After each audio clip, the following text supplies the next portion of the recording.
تو پہلے 3 برس تو یہی کچھ ہوا ہے، ذاتی طور پر حضور کا استہزاء، تمسخر، جس کو ہم کہتے ہیں چٹکیوں میں اڑانے کی کوشش۔ لیکن جب انہوں نے یہ دیکھا کہ یہ تو مشت خاک جو ہے، مشت غبار، یہ تو آندھی بن رہی ہے، خاص طور پر جب محسوس کیا کہ ہمارا نوجوان طبقہ محمد صلی اللہ علیہ وسلم کے گرد جمع ہو رہا ہے، گویا کہ یہ آگ جو ہے یہ تو ہمارے بارود خانے تک پہنچ گئی، اور ہمارا غلاموں کا طبقہ جو ہے وہ ان کی طرف آ رہا ہے، ان پر ایمان لا رہا ہے، تو انہیں شدید خطرے کا احساس ہوا، جس کو کہ اقبال نے وہ ابلیس کی مجلس شورا میں کہلوایا ہے کہ نظام کہنا کے پاس بانو یہ معرض انقلاب میں ہے، ہوش میں آؤ، گرڈ اپ یور لائنز، اس لیے کہ یہ آندھی جو ہے تمہارے سارے مفادات کو ختم کر کے اور بہا کر لے جائے گی۔ اس کے بعد سن 490 سے شروع ہوا ہے پرسیکیوشن کا دور، اتنی شدید پرسیکیوشن۔ یہ زیادہ جو ہے حضور صلی اللہ علیہ وسلم پر تو ذاتی طور پر زیادہ فزیکل اسالٹ نہیں ہو سکی، اس لیے کہ بنو ہاشم کا اونچا خاندان تھا، اس کے چشم و چراغ تھے، اور بنی ہاشم کے سردار تھے اب ابو طالب، اور ابو طالب کو انتہائی محبت تھی حضور کے ساتھ، اور ابو طالب جو ہے پروٹیکٹ کر رہے تھے حضور کو صلی اللہ علیہ وسلم۔ اب اگر حضور کے خلاف کوئی اقدام کرتے مکے والے تو اس کا مطلب یہ ہوتا کہ ان فائٹنگ شروع ہو جاتی، قبائلی جنگ آپس میں، بنو ہاشم کی جنگ ہوتی ان سے، جو بھی معاذ اللہ قتل کرتا حضور کو صلی اللہ علیہ وسلم۔ یہ وہ چیز ہے جس کی وجہ سے وہ ٹرائبل سٹرکچر جو تھا سوسائٹی کا، اس کے بنا پر حضور کو پروٹیکشن مختلف مواقع پر آخر انسلٹ تو کی گئی ہے۔ ایک مرتبہ حضور نماز پڑھ رہے تھے کھڑے ہوئے بیت اللہ میں، ابو جہل نے اپنی چادر کو بٹ دے کر ایک رسی کی شکل دی اور حضور کے گلے میں پھندا بنا کر ڈالا گردن میں، اور پھر دونوں سرے کھینچے کہ آنکھیں ابل آئی۔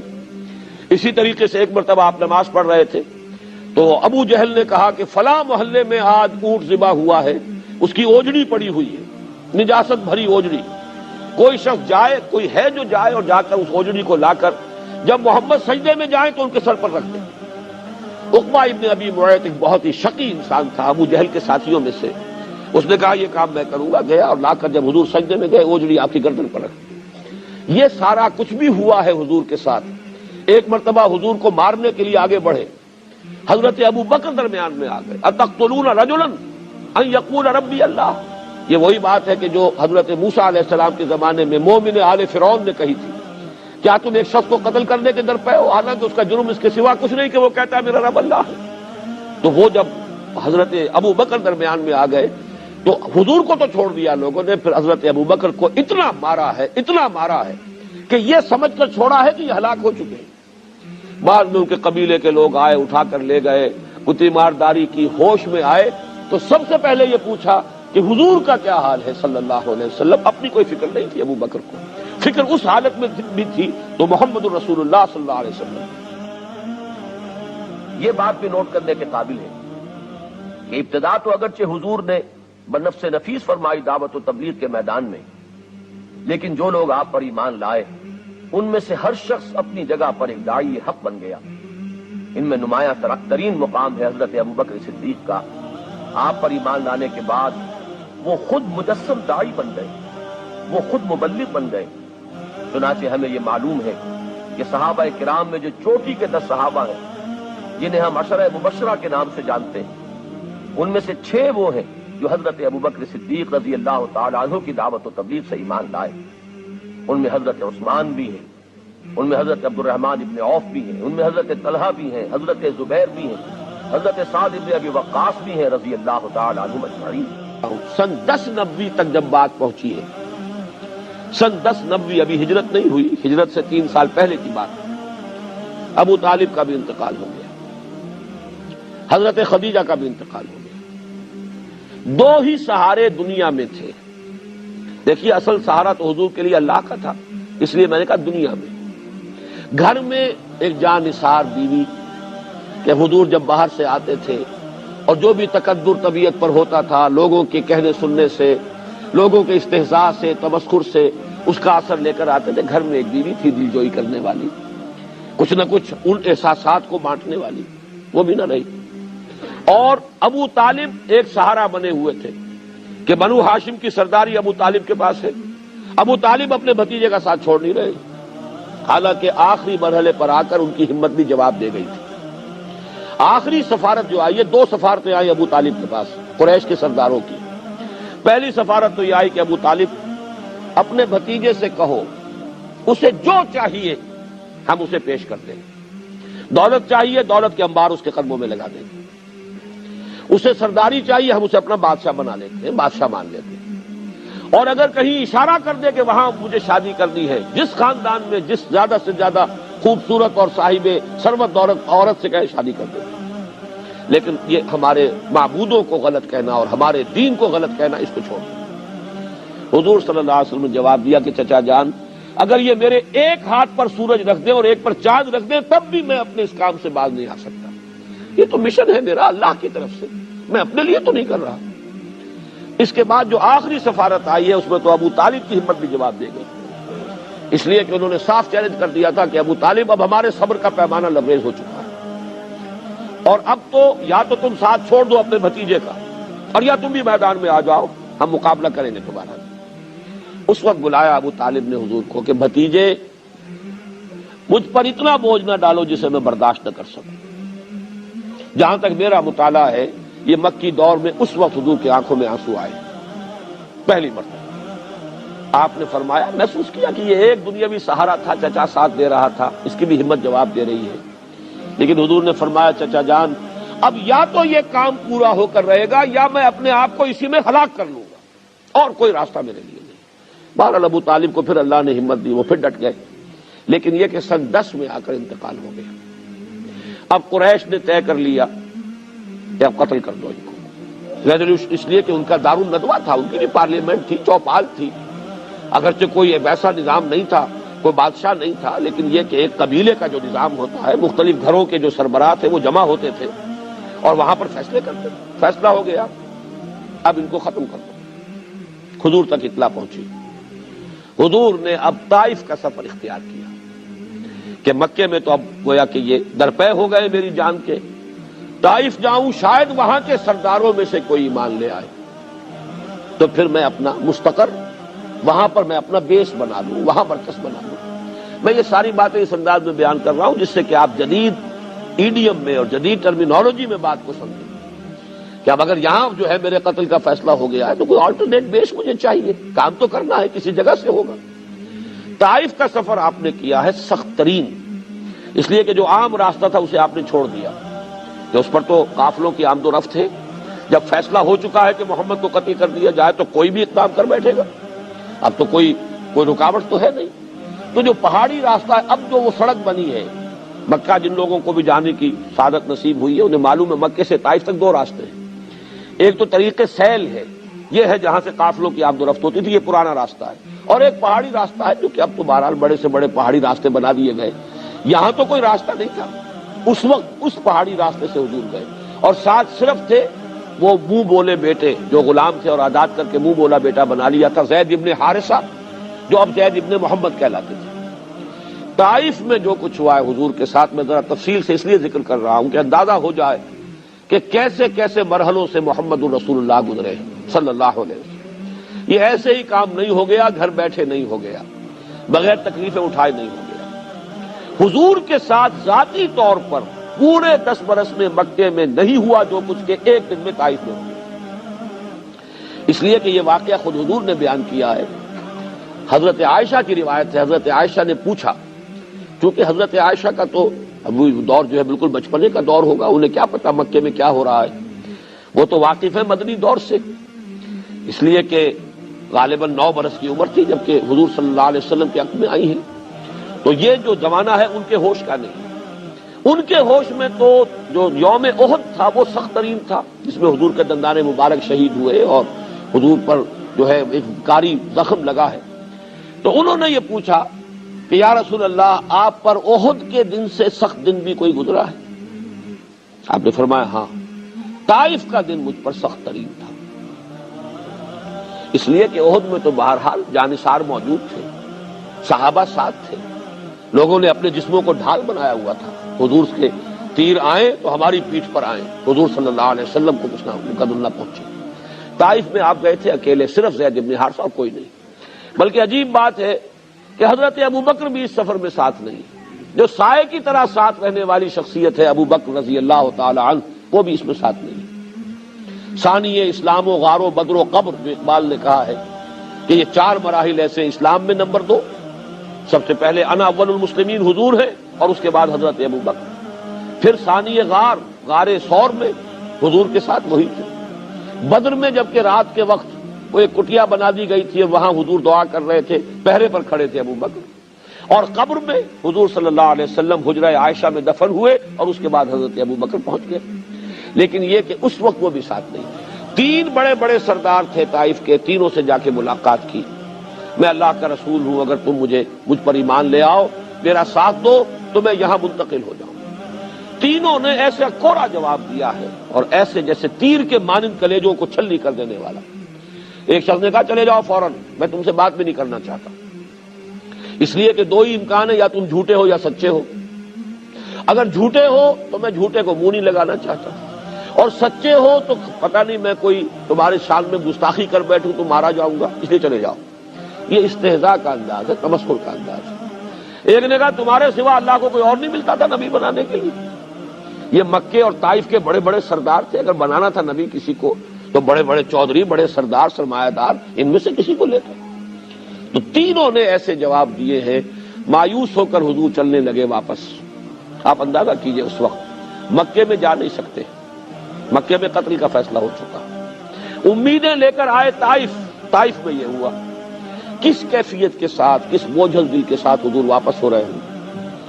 اس وقت ان لوگوں نے کچھ گنڈوں کو، اور کچھ ان کو سٹریٹ ارچنز آپ کہتے ہیں، محلے میں گلیوں کے اندر جو آوارہ بچے ہوتے ہیں، ان سے کہا ذرا ان کی خبر لو، اور اب پتھر شروع ہوئے، پتھراؤ ہو رہا ہے۔ حضرت زید بن حارثہ رضی اللہ تعالی عنہ ادھر سے آتے ہیں بچانے کے لیے کہ مجھ پر پتھر آئے، حضور پر نہ آئے، تو دوسری طرف سے آ رہا ہے۔ ایک آدمی تو ایک طرف سے کور کر سکتا ہے ایک وقت میں، چاروں طرف سے تو کور نہیں کر سکتا، لہذا پتھر آ رہے ہیں، اور تاک تاک کر ٹخنے کی ہڈی کا نشانہ بنا کر مار رہے ہیں۔ اس سے یہ کہ پائے مبارک لہو لہان ہو گئے، کافی خون بہ گیا، آپ پر کچھ تھوڑی سی ذوف کی کیفیت طاری ہوئی، بیٹھ گئے آرام لینے کے لیے۔ تو 2 گنڈے آئے، ایک نے اس بغل میں ہاتھ ڈالا، ایک نے اس بغل میں ہاتھ ڈالا، چلو اٹھو جاؤ۔ یہ معاملہ طائف کی گلیاں اور اللہ کے رسول حبیب و رب العالمین سید الاولین والآخرین، لیکن عالم واقعہ میں نقشہ یہ، وہاں سے باہر نکل کر آئے ہیں، وہاں پھر آپ کی زبان پر ایک دعا آئی ہے، کلیجے کو چیر دینے والی دعا ہے، اللہم الیک اشکو ضعف قوتی وقلت حیلتی وہوانی علی الناس۔ اے اللہ تیری ہی جناب میں فریاد لے کر آیا ہوں اپنی قوت کی کمی کا، اپنے وسائل کی کمی کا، اور یہ جو رسوائی ہو رہی ہے لوگوں کے سامنے، کہاں جاؤں، کس سے فریاد کروں، کس سے کہوں؟ الی من تکلنی الی بعید یتجہمنی اور الی عدو ملکت امری، کیا کس کے حوالے مجھے کر دیا ہے؟ یہ لوگ جو مجھ پر ہجوم کر رہے ہیں، حملہ کر رہے ہیں، کیا میرا معاملہ ان کے حوالے کر دیا ہے کہ جو چاہے کر گزرے؟ ان لم یکن علی غضبک فلا ابالی، لیکن اے اللہ اگر تیری رضا اسی میں ہے، تو ناراض نہیں ہے تو مجھے کوئی پرواہ نہیں، سر تسلیم خم ہے جو مزاج یار میں آئے۔ یہ کیفیت ہے اس وقت حضور صلی اللہ علیہ وسلم۔ اس کا پھر فوری طور پر جو نتیجہ نکلا، ملک الجبال حاضر ہوتا ہے، وہ فرشتہ جو پہاڑوں پر مامور ہے، اور عرض کرتا ہے کہ اللہ نے مجھے بھیجا ہے اس حکم کے ساتھ، اگر آپ فرمائیں تو میں ان پہاڑوں کو آپس میں ٹکرا دوں جن کے درمیان وادی میں یہ طائف کا شہر آباد ہے، اور یہ پس کر سرما ہو جائے۔ فرمایا نہیں، میں اس لیے نہیں بھیجا گیا، کیا عجب کہ ان کی آئندہ نسلوں کو اللہ تعالیٰ توفیق عطا فرما دے۔ بہرحال، اور یہ بھی نوٹ کر لیجئے کہ محمد ابن قاسم ثقفی رحمت اللہ علیہ جو بر عظیم پاک و ہند میں اسلام کا جھنڈا لے کر گئے، وہ ثقفی تھے، اسی قبیلہ ثقیف کے وہ فرزند تھے جو طائف میں آباد تھا۔ تو حضور نے فرمایا نہیں، عذاب کے لیے نہیں۔ بہرحال جب مکے میں آئے ہیں واپس، نوٹ کیجئے یہ چیزیں بہت کم شاید آپ کی توجہ ہوئی ہو، واپس آ کر مکے میں داخل نہیں ہو سکتے تھے، لہذا ایک مشرک کو، کافر کو پیغام بھیجا، مطعم بن عدی، اگر تم مجھے اپنی ذاتی امان میں لے لو، بڑا سردار تھا، تو میں مکی میں آ جاؤں۔ اس نے کہلوا دیا ٹھیک ہے، یہ عربوں کی شرافت تھی، ان کا ایک مزاج ہے، دشمن بھی امان مانگ لے اگر، تو پھر یہ وہ مروت کے خلاف سمجھتے تھے کہ اسے امان نہ دی جائے۔ امان مانگی حضور نے، انہوں نے کہا آ جائیے، فرمایا نہیں یوں نہیں، خود آؤ لے کر جاؤ۔ وہ شخص اپنے 7 بیٹوں کو ہتھیار لگا کر سجا کر باہر آیا ہے مکے سے اور حضور کو لے کر گیا ہے، اعلان کرتے ہوئے کہ محمد میری امان میں ہے، محمد کو میں نے امان دے دی ہے صلی اللہ علیہ وسلم۔ یہی وجہ ہے مطعم بن عدی دنیا سے چلے گئے بغیر اسلام لائے، جیسے ابو طالب دنیا سے چلے گئے بغیر کلمہ شہادت زبان سے ادا کیے، لیکن احسان ابو طالب کا بھی ہماری گردنوں پر ہے۔ 10 برس تک وہی سہارا بنے ہیں، انہوں نے ہی پروٹیکشن دی ہے۔ وہ خاندانی اگر یہ سہارا موجود نہ رہتا تو شاید اس سے بہت پہلے اقدام ہو جاتا۔ اسی طرح مطعم بن عدی کا بھی یہ احسان ہے، اس نے امان دی محمد الرسول اللہ صلی اللہ علیہ وسلم کو، اور مکے میں اگر آپ رہے اس کے بعد 3 برس تقریباً تو اس کی امان میں رہے، اس کی پروٹیکشن تھی۔ پھر جب وہ فوت ہو گیا بغیر ایمان لائے، غزوہ بدر میں جب 70 قیدی تھے مکے والوں کے حضور کے پاس، حضور نے فرمایا تھا اگر آج مطعم بن عدی زندہ ہوتا اور اگر وہ سفارش کرتا میں ان 70 کے 70 کے قیدیوں کو چھوڑ دیتا اور کوئی بھی اس کا فدیہ نہ دیتا۔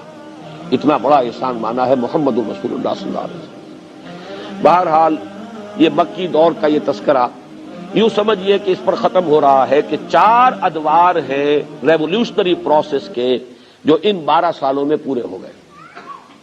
دعوت، توحید کی دعوت، تنظیم، رسالت کی بنیاد پر تنظیم، ابھی وہ بیعت والا مرحلہ نہیں آیا، تربیت جس میں سب سے اہم حصہ ہے آخرت کا یقین، پیسو ریزسٹنس، مار کھاؤ ہاتھ مت اٹھاؤ، صبر کرو صبر محض، اسمروا یا آل یاسر فإن موعدکم الجنہ۔ بیعت عقبہ ثانیہ ہوتی ہے جو تمہید ہے ہجرت کی، اس وقت جو تقاریر ہوئی ہیں، حضرت عباس تک ایمان نہیں لائے تھے، حضور کے چچا رضی اللہ تعالی عنہ، انہوں نے انصار مدینہ سے مخاطب ہو کر کہا کہ لوگوں اس بات کو جان لو، محمد ہمیں بہت عزیز ہے، ہمارے انتہائی محترم ہے، ہماری آنکھوں کا تارا ہے، اب تک ہم نے ان کی پوری حفاظت کی کیونکہ بنی ہاشم نے نبی اکرم صلی اللہ علیہ وسلم کی حمایت جاری رکھی تھی۔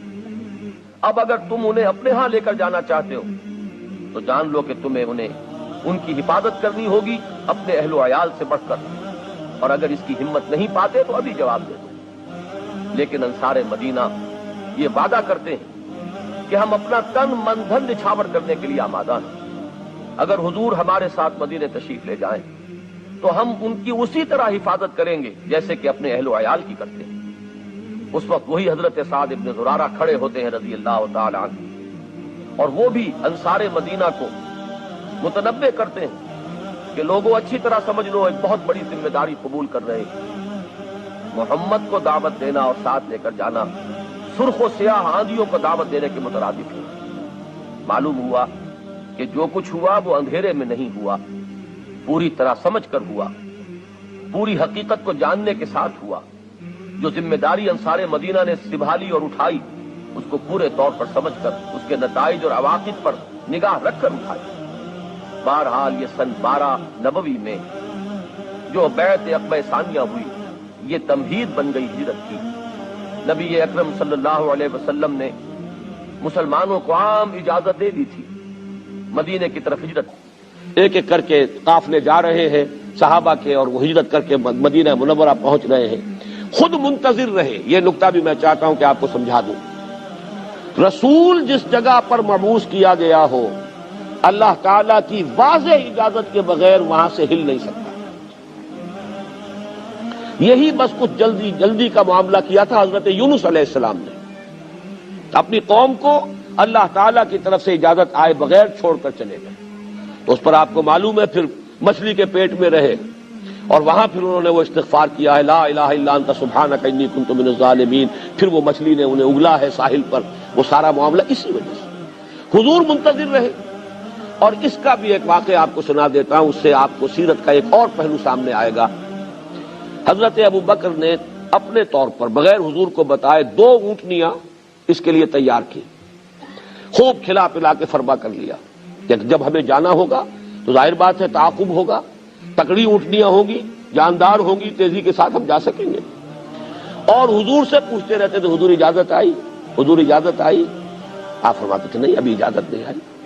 حضرت عائشہ فرماتی بہت چھوٹی عمر تھی اس وقت کہ ایک روز ہم نے دیکھا دوپہر کے وقت حضور چلے آ رہے ہیں اپنے چہرے کو ڈھانپے ہوئے، ہم حیران ہوئے۔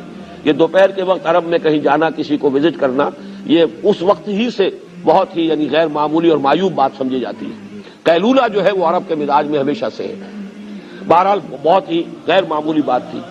حضور تشریف لائے، آپ نے فرمایا اجازت آ گئی ہے۔ حضرت ابوبکر خوش ہوئے، اور جیسے کہ کوئی شخص جو کسی نے کوئی محنت کی ہو، پھر وہ اپنے اس محنت کے اوپر اسے کوئی خوشی ہوتی ہے کہ میں نے اس وقت کے لیے تیاری کی ہوئی ہے، میں بتاؤں گا حضور کو کہ میں نے 2 اونٹنیاں تیار کی ہوئی۔ حضرت ابوبکر نے فرمایا کہ حضور میں نے 2 اونٹنیاں تیار کی ہوئی۔ حضور نے توقف فرمایا اور پھر یہ فرمایا اچھا 1 اونٹنی میں استعمال کروں گا لیکن میں اس کی قیمت ادا کروں گا۔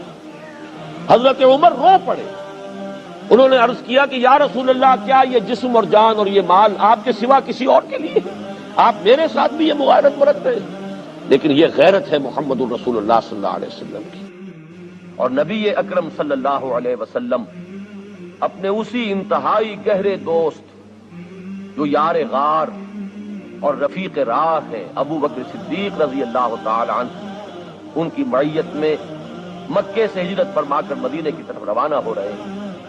زبان مبارک پر وہ دعا ہے جو سورہ بنی اسرائیل میں گویا کہ اسی ہجرت کی تمہید کے طور پر آپ کو تلقین فرما دی گئی تھی، رب ادخلنی مدخل صدق واخرجنی مخرج صدق واجعل لی من لدنک سلطانا نصیرا۔ پروردگار مجھے جہاں داخل فرما رہا ہے وہ صدق اور صداقت اور راستی کا داخلہ ہو، اور جہاں سے تو مجھے نکال رہا ہے وہاں سے میرا یہ نکلنا بھی راست بازی اور صدق پر مبنی ہو، اور اے رب مجھے اپنے خاص خزانہ فضل سے وہ غلبہ اور قوت اور اقتدار عطا فرما جو اس مشن میں میرا ممد اور معاون ہو جو تو نے میرے حوالے کیا ہے۔ حضرت ابوبکر صدیق رضی اللہ تعالی عنہ اور آن حضور صلی اللہ علیہ وسلم 3 شب و روز غار ثور میں چھپے رہے ہیں۔ اس وقت وہ مرحلہ بھی آیا ہے کہ کھوجی بالکل اس کے دہانے تک پہنچ گئے، اور حضرت ابوبکر صدیق اپنے لیے نہیں نبی اکرم صلی اللہ علیہ وسلم کی طرف سے اندیشہ ناک ہو کر گھبرائے ہوئے یہ فرماتے ہیں، عرض کرتے ہیں کہ حضور اگر ان میں سے کسی نے غیر ارادی طور پر اپنے قدموں کی طرف بھی نگاہ ڈال لی تو ہم دیکھ لیے جائیں گے، ہم پکڑے جائیں گے، لیکن وہ صبر، وہ ہے صبر و ثبات و استقامت، اور جس کو کہ اللہ کی ذات پر یقین کامل حاصل تھا، معیت خداوندی جس کی قوت کا اصل راز تھی، وہ فرماتا ہے لا تحزن ان اللہ معنا، نہیں گھبراؤ نہیں، کسی رنج اور غم کا کوئی موقع نہیں ہے، اللہ ہمارے ساتھ ہے، وہ ہمارا رفیق، ہمارا مددگار ہے۔ یہ مولانا مناظر حسن گیلانی کا میں حوالہ دے دوں آپ کو، ان کی ایک بڑی چھوٹی سی کتاب ہے النبی الخاتم، لیکن سیرت کی بڑی بڑی جو کتابیں ہیں ضخیم ان پر بھاری ہے، ایسے علمی نکات اس میں ہیں جو آپ کو شاید بڑی بڑی کتابوں میں نہیں ملیں گے۔ انہوں نے یہ نقطہ بیان کیا ہے کہ یوم طائف جو ہے یہ ٹرننگ پوائنٹ ہے حضور کی حیات طیبہ میں۔ اب تک گویا کہ اللہ نے حضور کو دشمنوں کے حوالے کر رکھا تھا کہ جیسے چاہو ٹھوک بجا کر دیکھ لو، ان کے صبر کا امتحان لے لو، ان کے صبر و ثبات اور استقلال۔ ظاہر بات ہے اگر یہ امتحان نہ ہوتے تو کیسے پتا چلتا کہ محمد میں کتنی استقامت ہے، کتنا صبر ہے، کتنا استقلال ہے۔ وہ تو جب ہر طریقے سے انہوں نے ٹھوک بجا کر دیکھ لیا تو معلوم ہوا نا۔ تو لیکن طائف کے دن میں جو آخری کلائمیکس آ گیا ہے اور اس کے بعد حضور کی زبان پر بھی وہ فریاد آ گئی ہے، وہ ٹرننگ پوائنٹ ہے۔ اس کے بعد سے حضور کو پروٹیکشن حاصل ہوئی اللہ کی طرف سے خصوصی۔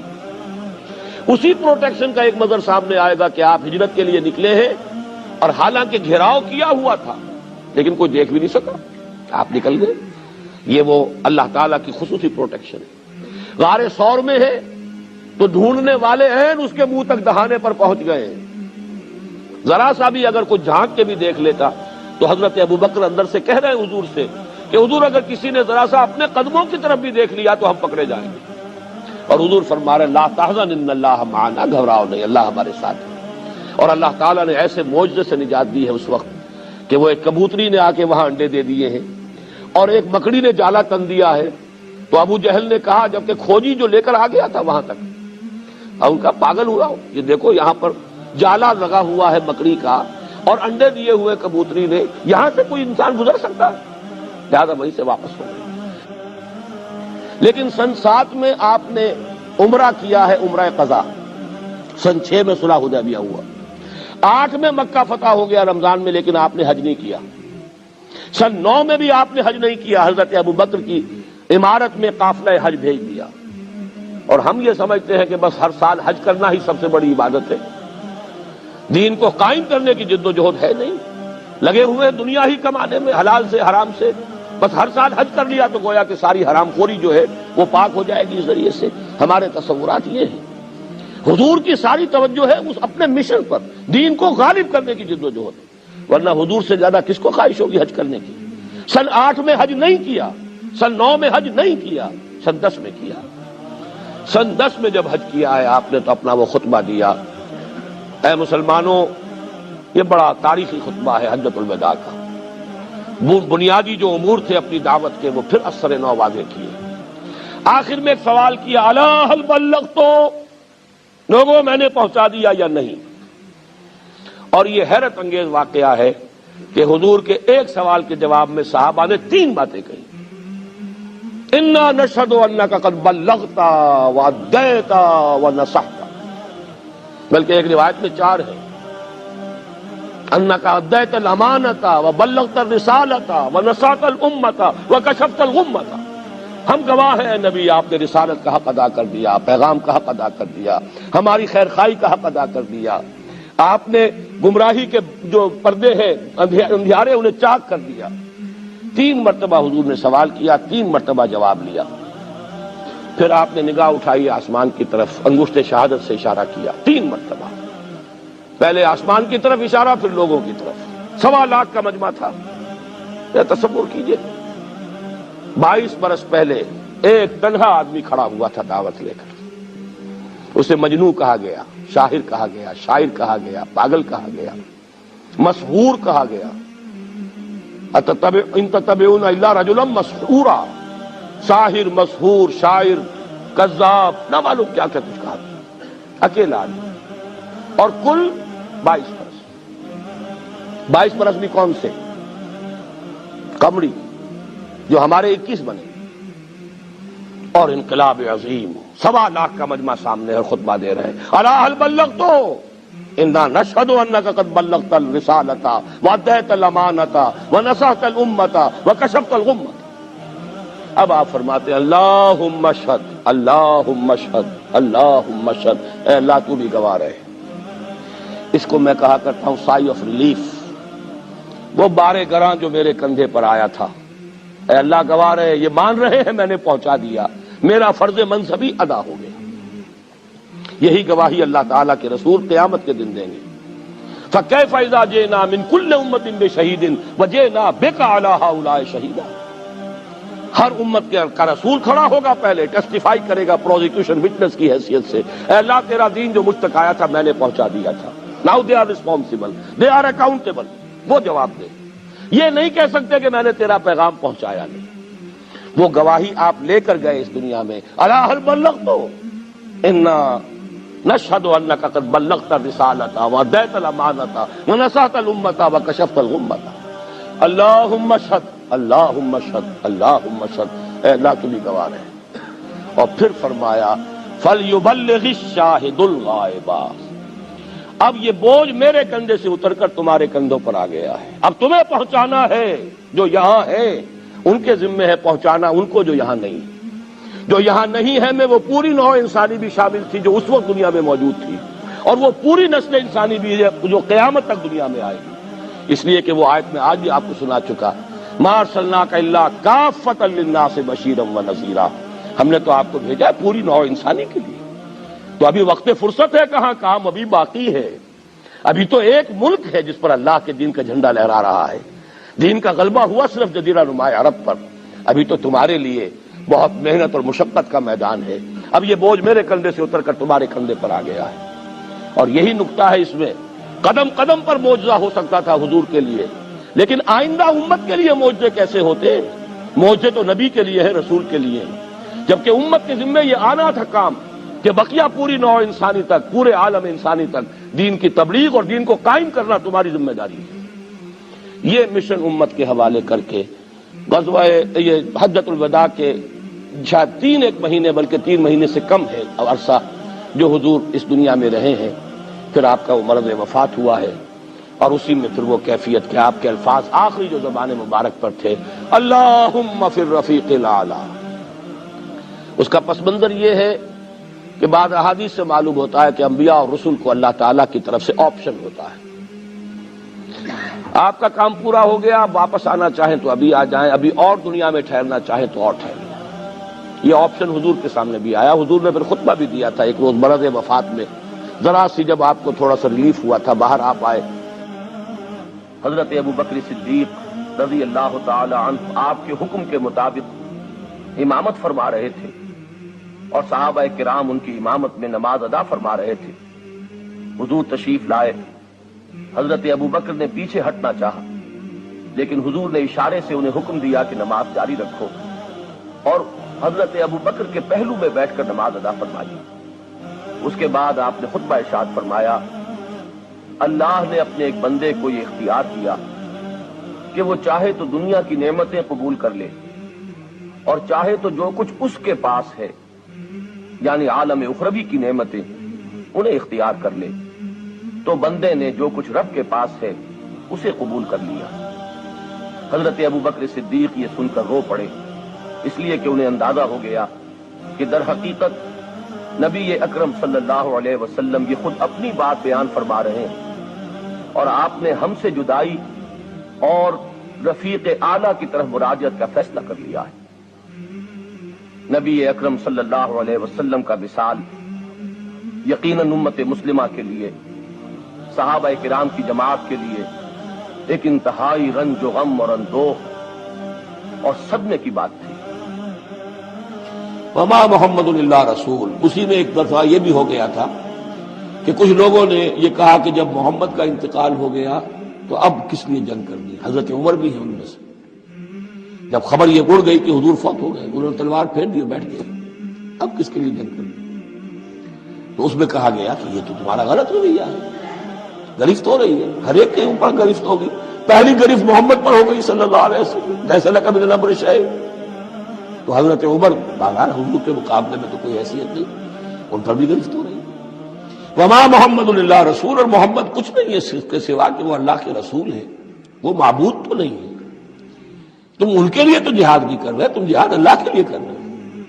دین کا غلبہ جو ہے وہ اللہ کے دین کا غلبہ ہے، محمد کی حیثیت کیا ہے؟ وہ تو اللہ کے رسول ہے۔ وما محمد اللہ رسول قد خلت من قبلہ الرسل، اور ان سے پہلے بہت سے رسول گزر چکے۔ افئن مات، تو اگر وہ ان کا انتقال ہو جائے، او قتلا، یا بالفرض وہ قتل ہو جائیں، انقلبتم علی اعقابکم، تو کیا تم اپنی ایڑیوں کے بل لوٹ جاؤ گے؟ یہی تمہارے دین اور ایمان کی حقیقت ہے۔ ومن ينقلب على عقبيه فلن يضر الله شيئا، اور جو کوئی بھی اپنی ایڑیوں کے بل لوٹ جائے گا وہ اللہ کو کوئی نقصان نہیں پہنچائے گا۔ وسيجزي الله الشاكرين، ہاں اللہ بدلہ دے گا شکر کرنے والے۔ حضرت عمر چونکہ جذباتی انسان تھے، اس میں کوئی شک نہیں، تقریباً یہی کیفیت حضور کے انتقال پر پھر ہو گئی تھی ان کی، تلوار کھینچ کر بیٹھ گئے تھے، جو کہے گا محمد کا انتقال ہو گیا سر اڑا دوں گا اس کا۔ وہ تو پھر حضرت ابو بکر آئے، وہ یار غار، ثانی اسلام و غار و بدر و قبر، وہ آئے ہیں، ان کے لیے چونکہ رکاوٹ نہیں تھی، حضرت عمر تو اندر جا نہیں سکتے تھے، حضرت عائشہ کا حجرہ تھا، اب حضرت عائشہ بیٹی ہیں حضرت ابو بکر کی، وہ سیدھے گئے حجرے میں، جا کر چہرے مبارک پر چادر تھی ہٹائی اور آپ کی پیشانی کو بوسہ دیا اور کہا کہ اب دوبارہ موت آپ پر وارد نہیں ہوگی، اب تو حیات جاویدانی آپ کو حاصل ہو چکی۔ پھر باہر آ کر یہی آیت پڑھی، وما محمد الا رسول قد خلت من قبلہ الرسل افئن مات او قتل انقلبتم علی اعقابکم۔ حضرت عمر کہتے ہیں مجھے محسوس ہوا جیسے یہ آیت ابھی نازل ہوئی ہے، اتنا اثر ہوا۔ یہ عظیمت تھی حضرت ابو بکر کی، بہت بلند مقام حضرت ابو بکر۔ وما كان النفس ان تموت الا باذن اللہ، اور کسی جان کے لیے یہ ممکن ہی نہیں ہے کہ وہ مر سکے، اس پر موت وارد ہو مگر اللہ کے حکم سے۔ کتابا مؤجلہ، وہ تو لکھی ہوئی شے ہے اجل معین کے ساتھ، ہر ایک کا وقت طے ہے۔ Death is the best guard آپ کا باڈی گارڈ جو ہے سب سے بہترین وہ موت ہے. موت کا وقت جب ہے تبھی آئے گی، اس سے پہلے کوئی آپ کے لیے موت لا نہیں سکتا. لہذا سب سے بڑی حفاظت انسان کے لیے خود اس کی موت ہے. وما كان النفس لن تموت الا باذن الله كتابا مؤجلا ومن يريد ثواب الدنيا نؤته منها. جو کوئی دنیا کا اجر و ثواب چاہتا ہے ہم اسے دیتے ہیں. یہ سورہ بقرہ میں بھی ہم پڑھ چکے تھے حج کے ذکر میں. ومن يريد ثواب الآخرة نؤته منها. اور جو واقعتاً آخرت کا ثواب چاہتا ہے، بدلہ چاہتا ہے، جزا چاہتا ہے اپنے اعمال کی، ہم اس میں سے اس کو دیں گے. وسنجزی الشاکرین، اور شکر کرنے والوں کا کو ہم جزا دیں گے. لیکن ظاہر ہے کہ نبی اکرم صلی اللہ علیہ وسلم جو مشن امت کے حوالے کر کے گئے تھے اس کی تکمیل نہایت اہمیت کی حامل تھی. چنانچہ ہم یہ دیکھتے ہیں کہ آن حضور نے جو نظم جماعت قائم فرمایا تھا اس کا ظہور ہوتا ہے کہ وہ کتنا پختہ نظم جماعت تھا کہ فوراً ہی مشوروں کے تمام مراحل طے پا گئے، اور نبی اکرم صلی اللہ علیہ وسلم نے جنہیں نماز کی امامت کے لیے آگے بڑھایا تھا اور جنہوں نے 17 نمازیں حضور کی حیات دنیاوی کے دوران مسلمانوں کو امام بن کر پڑھائی تھی، انہی کی خلافت پر امت کا اجماع ہو گیا. حضرت ابو بکر بلا شبہ صدیق اکبر ہے رضی اللہ تعالی عنہ، اور یہ جان لینا چاہیے کہ مقام صدیقیت مقام نبوت سے بہت قرب رکھتا ہے. بلکہ شیخ احمد سرہندی رحمت اللہ علیہ، المعروف بہ مجدد الفسانی رحمت اللہ علیہ، ان کا قول تو یہ ہے کہ حقیقت صدیقی ذل حقیقت محمدی است. مقام صدیقی در حقیقت مقام نبوت کا ذل اور سایہ ہے.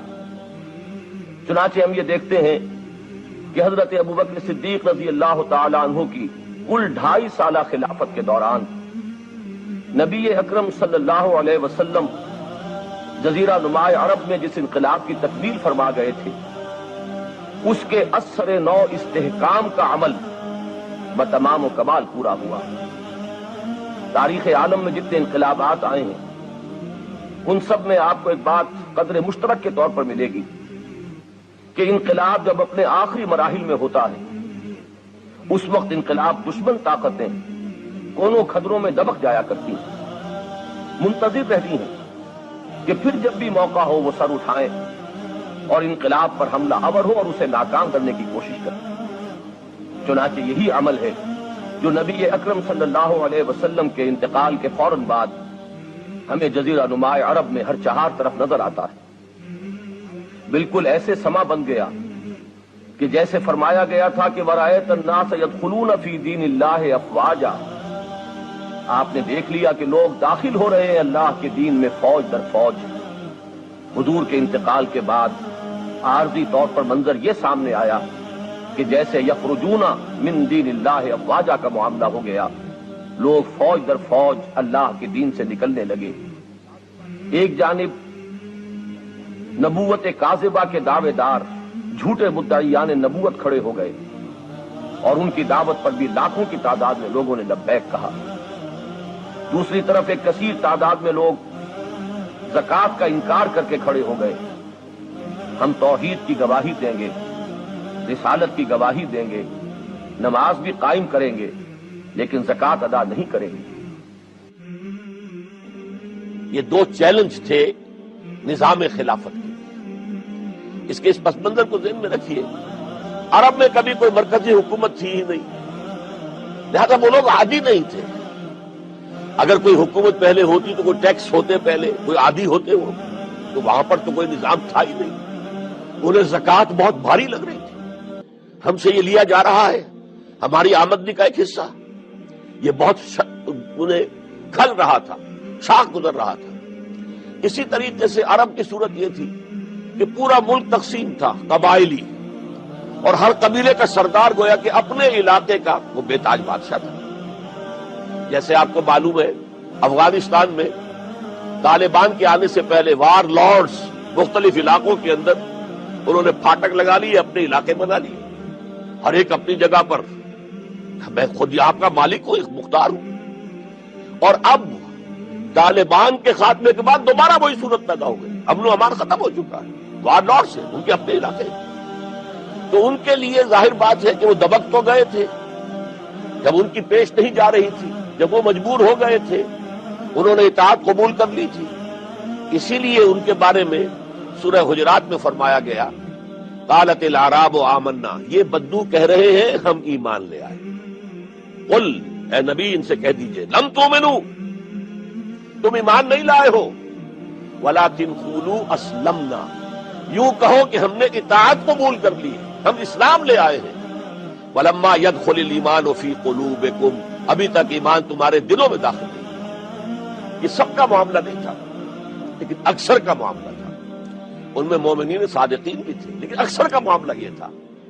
یہی وجہ ہے، دیکھیے جیسے قرآن مجید کی صورت نازل ہوئی تھی تکمیل انقلاب کے بعد، اذا جاء نصر اللہ والفتح ورأیت الناس يدخلون فی دین اللہ افواجا، جب اللہ تعالیٰ کی نصرت اور مدد آ گئی اور فتح حاصل ہو گئی اور حضور کو اور صحابہ کو جزیرہ نما عرب کے اندر غلبہ حاصل ہو گیا، اب لوگ فوج در فوج آ رہے ہیں، اطاعت قبول کر رہے ہیں، دائرہ اسلام میں داخل ہو رہے ہیں۔ لیکن نوٹ کیجئے حضور کے انتقال کے بعد جو یہ دو کاؤنٹر ریولوشنری موومنٹس اٹھی، ایک جھوٹے مدعیان نبوت اور ایک منکرین زکوٰۃ، ان کے نتیجے میں تقریباً تو پورا عرب مرتد ہو گیا، یخرجون من دین اللہ افواجا، اب فوج در فوج وہ اللہ کے دین سے نکل گئے، یہاں تک کہ اسلام صرف ملک کے حجاز تھوڑا سا علاقہ، اس کے بھی بڑے شہروں تک محدود رہ گیا۔ یہ خطرناک صورتحال تھی جس سے کہ حضرت ابو بکر صدیق رضی اللہ تعالیٰ عنہ کے سامنا پیش آیا۔ وہ اگرچہ ایک بڑے نحیف الجسم، بڑے رقیق القلب انسان تھے، بہت رحیم اور شفیق، حضور کی شخصیت کا عکس کامل تھے، جیسے حضور کی سب طبیعت میں نرمی، رقت، شفقت، رحمت، ایسے ہی لیکن جب ذمہ داری کا بوجھ آیا ہے، چیلنج آیا ہے تاریخ کا، اس وقت معلوم ہوا کہ ان کی تو شخصیت آہنی ہے، بڑی قوی، بہت مضبوط، ان کا عزم، ان کی ہمت، ان کا استقلال، ان کا اللہ پر توکل۔ اس موقع پر میں آپ کو بتاتا ہوں، بہت سے لوگوں نے مشورہ دیا تھا کہ مصلحت کا تقاضا ہے کہ کئی محاذ نہ کھولیے بیک وقت، مسلمانوں کے دل پہلے ہی زخمی ہیں حضور کے انتقال کی وجہ سے۔ پھر حضور نے ایک جیش اسامہ تیار کیا تھا، ہم نے چاہا تھا کہ آپ اسے روک دیں، آپ نے کہا نہیں، جو لشکر حضور نے تیار کیا ابو بکر اسے نہیں روکے گا، وہ گیا۔ پھر جو مدعیان نبوت ہوئے وہ تو یقیناً کافر ہو گئے، لہذا ان سے بھی قتال کرنا پڑے گا۔ کم سے کم منکرین زکوٰۃ کے ضمن میں نرمی کی، انہوں نے کفر نہیں کیا، کلمہ شہادت پڑھتے ہیں، نماز کا انکار نہیں کیا، زکوٰۃ کا بھی انکار نہیں کیا، یہ کہا کہ ہم آپ کو نہیں دیں گے، اپنی زکوٰۃ جمع کریں گے، اپنے ہی غریبوں میں تقسیم کر دیں گے۔ لیکن حضرت ابو بکر اور یہاں تک کہ حضرت عمر نے مشورہ دیا کہ مصلحت کا تقاضا ہے کہ مانعین زکوٰۃ کے ساتھ نرمی کی جائے۔ حضرت ابو بکر نے فرمایا عمر، تم ایام جاہلیت میں تو بڑے سخت تھے، بڑے مضبوط تھے، بہت طاقتور تھے، خدا کی قسم اگر یہ زکوٰۃ میں حضور کے زمانے میں اونٹ کے ساتھ اونٹ کو باندھنے والی رسی بھی دیتے تھے، اور اب اگر یہ کہیں گے کہ اونٹ لے جاؤ رسی نہیں دیں گے تب بھی میں قتال کروں گا، اس لیے کہ ایبدل الدین وانا حی، کیا دین میں ترمیم کر دی جائے گی جبکہ میں زندہ ہوں؟ ابو بکر کے جیتے جی یہ نہیں ہو سکتا۔ لہذا ہم دیکھتے ہیں تاریخ کے اندر، کیونکہ صدیقیت بہت اعلیٰ مقام ہے، نبوت کے بعد کا درجہ صدیقین، پھر شہداء، پھر صالحین، اور یہ ہے صدیق اکبر، افضل البشر بعد الانبیاء بالتحقیق، ابو بکر صدیق۔ سال 1.5 سال کے اندر دونوں فتنوں کی سرکوبی کر دی گئی، کنسولیڈیٹ ہو گیا انقلاب دوبارہ، اس میں ہزاروں صحابہ کرام کی جانیں گئی۔ ایک جنگ یمامہ مشہور ہے، مسیلمہ کذاب کے خلاف 500 حفاظ اس جنگ میں شہید ہو گئے۔ تشویش ہو گئی کہ اگر حفاظ جو ہے اس طرح شہید ہو گئے تو کہیں قرآن گم نہ ہو جائے، ضائع نہ ہو جائے۔ کتابی شکل میں تو تھا ہی نہیں، وہ تو سینوں میں محفوظ تھا، اس لیے تجویز پیش کی گئی کہ اب اسے کتابی شکل میں، جیسے ایک کتاب 2 جلد کے گدوں کے مابین ہوتی ہے، مابین دفتین مرتب کر دیا، تب یہ کام کیا گیا۔ بہرحال پہلا مرحلہ یہ تھا کہ کاؤنٹر ریولیوشنری موومنٹس، چونکہ ابھی انقلاب صرف عرب میں آیا تھا اور عرب ہی کے اندر سے کاؤنٹر ریولیوشنری موومنٹس ابری، جھوٹی نبوت اور مانعین زکات کی شکل میں، اور حضرت ابوبکر رضی اللہ تعالی عنہ نے اپنی عظیمت کا ثبوت دیتے ہوئے ان دونوں موومنٹس کو کچل کر رکھ دیا اور انقلاب اسلامی کو اثر نو کنسالیڈیٹ کر کے پھر قیادت حکم خدابندی کی روح سے کہ ان کے انتقال کا وقت آ گیا تو حضرت عمر فاروق کو نامزد کر کے ان کے سپرد کر دی رضی اللہ تعالی عنہ، اس احساس کے تحت کہ ایک روز اللہ کے سامنے کھڑے ہونا ہے محاسبے کے لیے۔ ایک عجیب کیفیت میں کہا کرتے تھے، کاش کہ میں درخت پر چہچہاتی ہوئی ایک چڑیا ہوتا جس سے کوئی محاسبہ نہیں ہے، حساب کتاب نہیں ہے۔ کاش کہ میں گھاس کا ایک تنکا ہوتا جس سے کوئی حساب کتاب نہیں ہے، وہ سوکھ جاتی ہے تو آگ میں جلا دی جاتی ہے، بات ختم ہو جاتی ہے، حساب کتاب نہیں۔ کہنے والا کون ہے؟ ابو بکر صدیق رضی اللہ تعالی۔ قرآن مجید بھی کہتا ہے، سورہ اما یتساءلون جو ہے اس میں یہی تو لفظ آیا ہے، آخری آیت کیا ہے؟ یقول الکافر یا لیتنی کنت ترابا، ہائے کاش کہ میں مٹی ہوتا، شرف انسانیت مجھے حاصل نہ ہوا ہوتا۔ اور فارسی میں ایک شاعر نے کہا ہے کیفیت کیا ہوگی کہ ہر انسان کہے گا مرائے کاش کہ مادر نہ زادے، کاش کہ میری ماں نے مجھے کبھی جنا نہ ہوتا۔ یہ ہے وہ ذالک هو الخسران المبین، ان الانسان لفی خسر، یہ ہے ہیومن ٹریجڈی۔